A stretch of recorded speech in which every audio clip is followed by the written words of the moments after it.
The voice keeps plaguing us. Now a Melbourne council seems to have forgotten that we had a referendum last year where 61% of the population said, "Go yourself."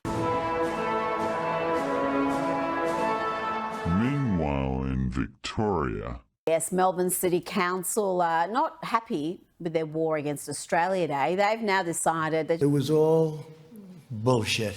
They've now decided they're just going to disregard the opinions of the state because the majority of Victorians did vote against the voice. And Melbourne City Council, really, it's bigger than just the residents of that area and the businesses in that area. It represents Victoria, Melbourne as the capital.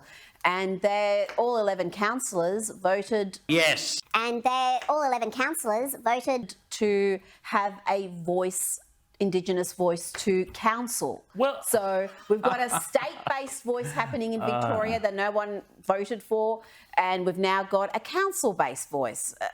Why bother having a $400 million referendum just to ignore the wishes of the public?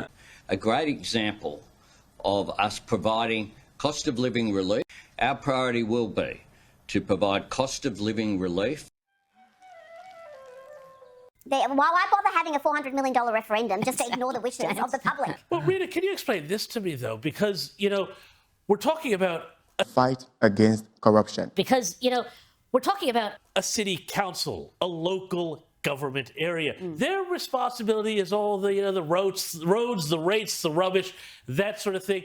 Basic service provision. You wouldn't think that there's any sort of thing that's race-based in all of that. So what are they hoping to achieve or do? What are these great policies that somehow impact Indigenous people disproportionately when it comes to picking up the bins and filling potholes? Exactly. Well, you would think so, but no. And they would argue, well, that our electorate in this particular council is particularly... Shit. And they would argue, well, that our electorate in this particular council is particularly progressive, so we are serving their interests and their wishes, but it's just more... Bullshit.